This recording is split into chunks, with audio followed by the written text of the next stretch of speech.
तो आज हम चौथे अध्याय के 39 नंबर श्लोक में पहुंचे हैं और यहाँ पर भगवान अर्जुन को कहते हैं कि हे अर्जुन, जो श्रद्धालु दिव्य ज्ञान में समर्पित है, श्रद्धावान लभते ज्ञानम तत्पर संयते इंद्रिय।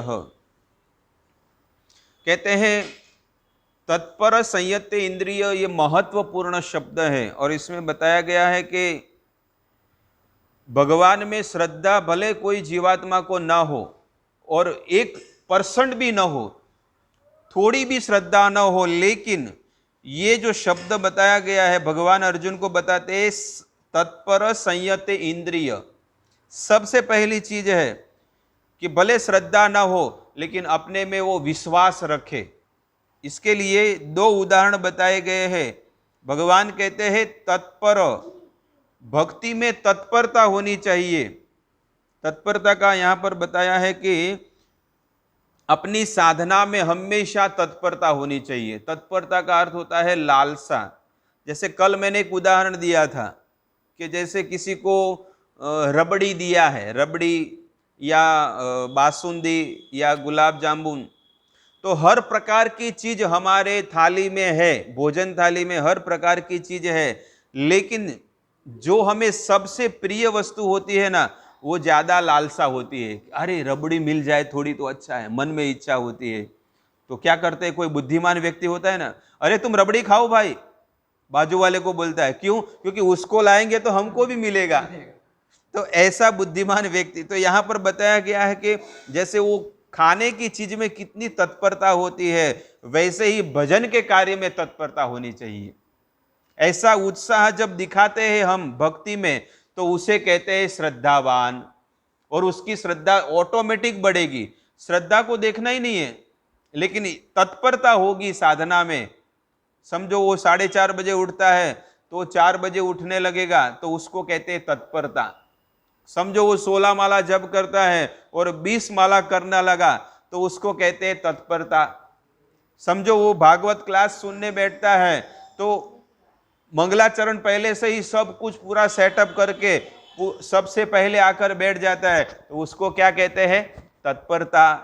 तो ऐसे अलग अलग प्रकार की चीज, भगवान की हर एक सेवा करने में उसे तत्परता, उत्साह होता है, उसको कहते हैं श्रद्धा। भले कोई भी जीवात्मा में श्रद्धा ना हो, लेकिन ये चीज अगर हो आ जाए हमारे जीवन में, तो वो चीज श्रद्धा नाम की चीज है ना, ऑटोमेटिक बढ़ जाएगी। और दूसरी बात कहते हैं संयत इंद्रिय, अपनी इंद्रियों को हमेशा संयम में रखना, मर्यादा में रखना।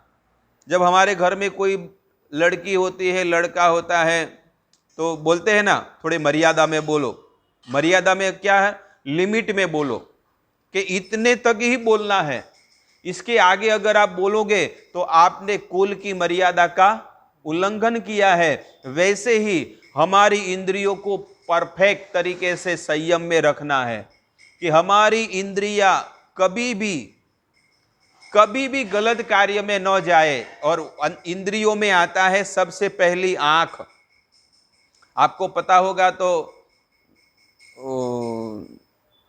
बिल्वा मंगल ठाकुर, उसका उदाहरण बताते हैं, यहां पर बताते हैं आचार्यगण कहते हैं कि बिल्वा मंगल ठाकुर अपनी इंद्रियों को वश में न कर पाया और एक स्त्री में जब आसक्त हुआ, और जब उसको पता चला कि मैं इतना बड़ा पाप कर रहा हूं, तो उसने दोनों सलिए लिए, सलिया, और सलिए को गर्म करके और अपनी आंखों को फोड़ दिया। क्यों फोड़ा?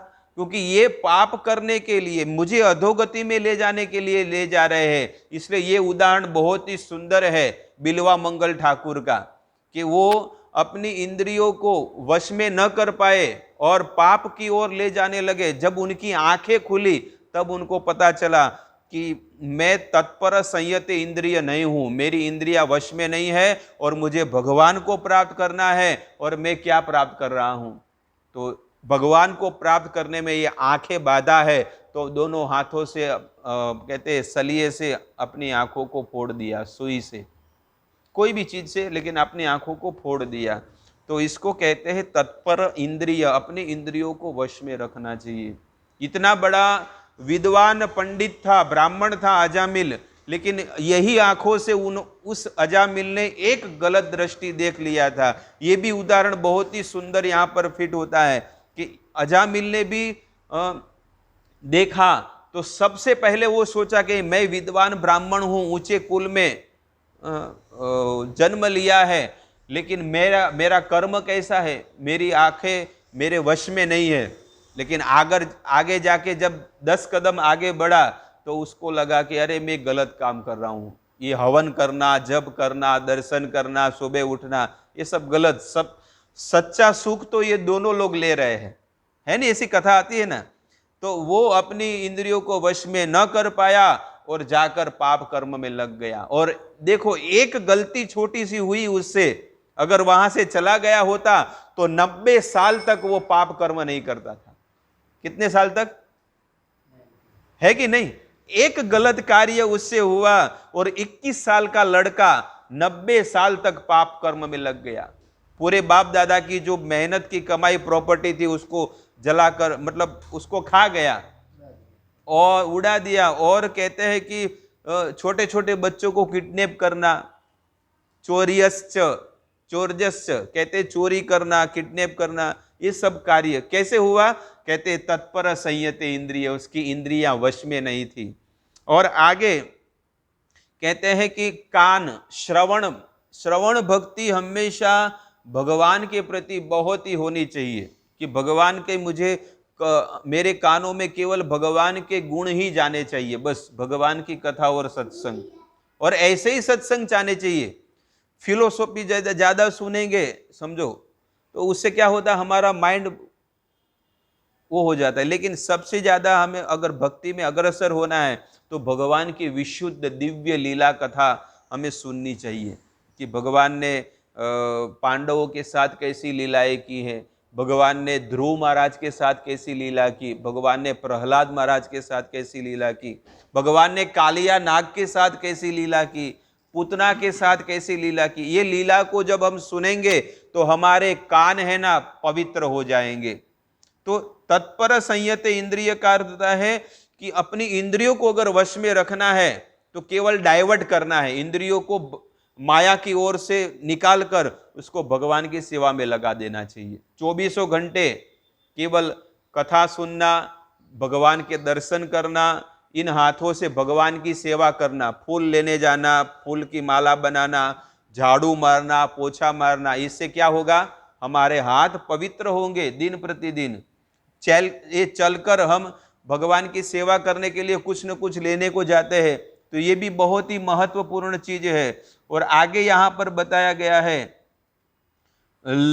श्रद्धावान लभते ज्ञानम, बताते हैं परमात्मा में सबसे पहला श्रद्धा कब होगी? सबसे पहला अगर परमात्मा में विश्वास होगा, भगवान में विश्वास होगा।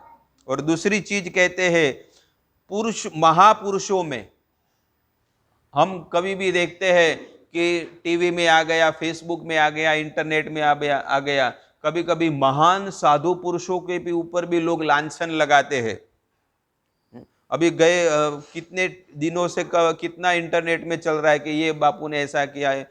लेकिन हर व्यक्ति गलत नहीं होता है, कोई कोई सही भी होता है। लेकिन यहाँ पर ऐसे भ्रम डालने वाले वीडियो जब हम सुनते हैं तो हमारा उस संत के प्रति भी बुरा भाव हो जाता है। तो यहाँ पर कहते हैं महापुरुषों में श्रद्धा होनी चाहिए, भले दुनिया वाले कुछ भी कहे, क्योंकि वे तो नास्तिक है। और तीसरा, धर्म और शास्त्र में पूरा विश्वास होना चाहिए, इसको कहते हैं श्रद्धावान लभते ज्ञानम। जब तक, यहां पर कहते हैं, जब तक परमात्मा तत्व का अनुभव नहीं हो जाता है तब तक हमें पूरा पूरा विश्वास होना चाहिए कि ये जो भी कार्य हो रहा है ये केवल भगवान ही कर रहे हैं, भगवान के अलावा और कोई नहीं कर रहा है, बस। और कहते हैं कि स्वतंत्र सत्ता को मानने में एक परमात्मा, उनको मानने से कि ये सब कार्य कर रहे हैं, वो कौन कर रहे हैं? तो कहते हैं भगवान ही कर रहे हैं। ऐसा मन में श्रद्धा होना चाहिए। और अगर श्रद्धा नहीं हुई तो कहते हैं जिसको श्रद्धा नहीं है संशय आत्मा विनश्यति, इसलिए इस श्लोक में श्रद्धा शब्द बहुत ही महत्वपूर्ण है। तो एक भगवत गीता में 9वें अध्याय के 3 नंबर श्लोक में बताया गया है, आप खोलकर पढ़ सकते हैं, देखिए, श्रवण कीजिए। अश्रद्धदाना पुरुषा धर्मस्यास्य परम तप अप्राप्य माम निवर्तन्ते मृत्यु संसार वर्तमनि। क्या कहते हैं?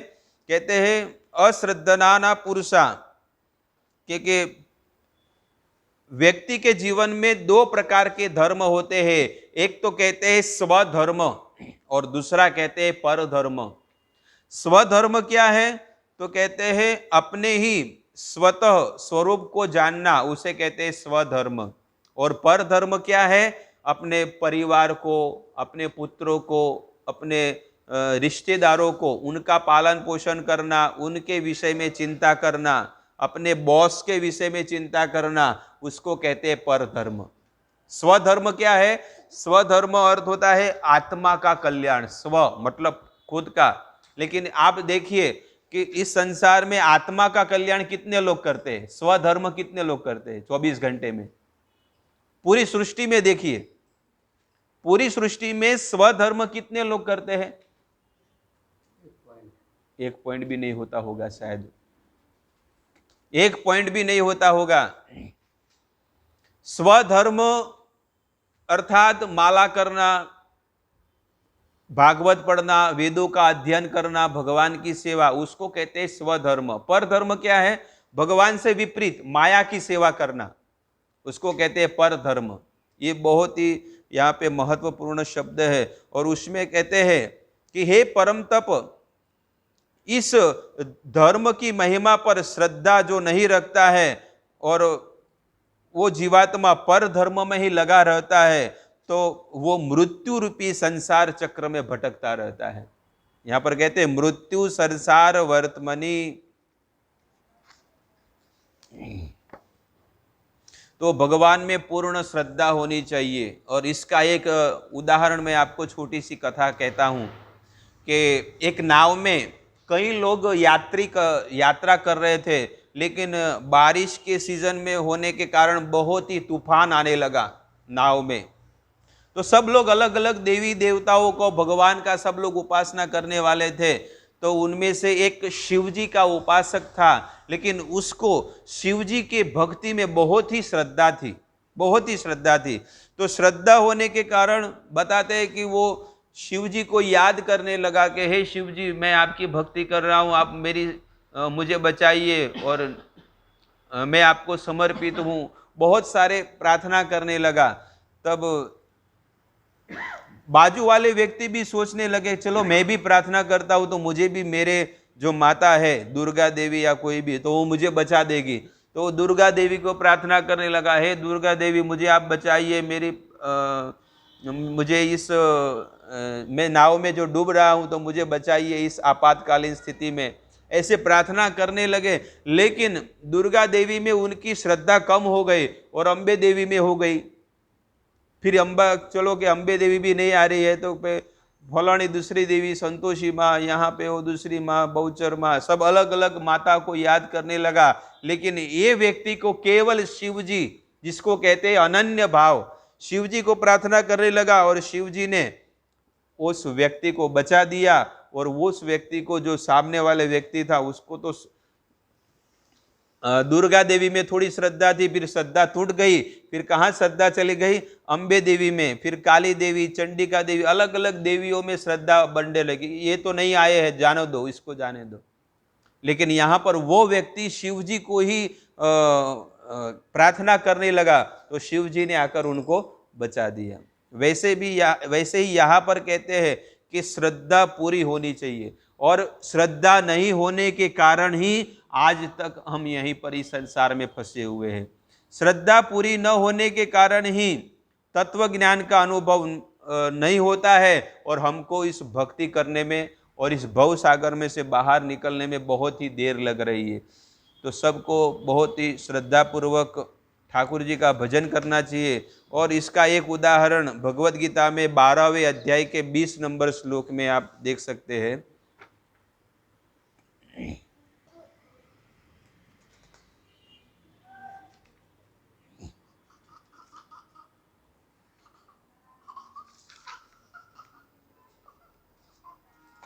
ये तु धर्मामृतम इदम यथोक्तम पर्युपासते श्रद्धाना मत्परमा भक्तास्तेतीव मे प्रिय। हे अर्जुन, जो मेरे में श्रद्धा रखने वाला और मुझे ही परायण होने वाला भक्त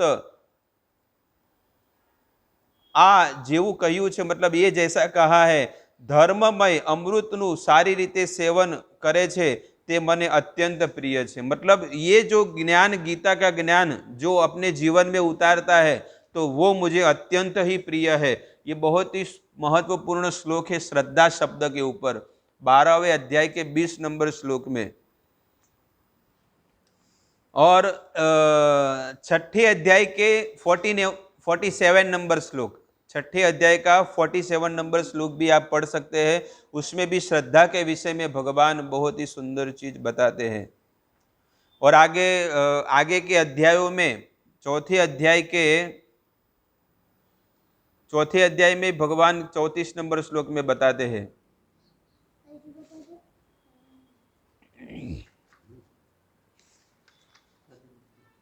तद विद्धि प्रणिपातेन परिप्रश्नेन सेवया उपदेक्ष्यन्ति ते ज्ञानम ज्ञानिन तत्वदर्शिन। तो यहाँ पर गुरु की शरण में जाने से गुरु हमें 3 चीज बताते हैं। क्या कहते हैं? 3 साधन बताते हैं। सबसे पहले गुरु की शरण में जाने के लिए सबसे पहले उनको दंडवत प्रणाम करना पड़ेगा, तद विद्धि प्रणिपातेन। और दूसरी चीज बताते हैं परिप्रश्नेन सेवया।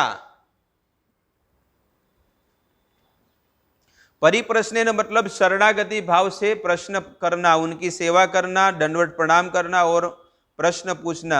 इतनी चीज करने के बाद क्या होगा? उपदेक्ष्यन्ति ते ज्ञानम, वो आपको उपदेश देंगे। लेकिन यहां पर कहते हैं कि भगवान में क्या चीज है?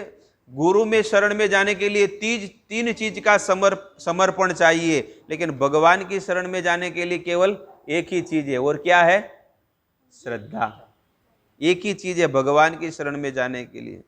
तो आज का श्लोक में हमें केवल इतनी चीज जाननी है कि भगवान में पूर्ण श्रद्धा होनी चाहिए, आचार्यों में श्रद्धा होनी चाहिए, शास्त्रों में श्रद्धा होनी चाहिए, और श्रद्धा के कारण ही, श्रद्धा के बलबूते पर ही वह जीवात्मा भक्ति में आगे बढ़ सकता है। हरे कृष्णा कृष्ण कृष्ण हरे हरे, हरे राम राम राम हरे हरे। श्रील प्रभुपाद महाराज की।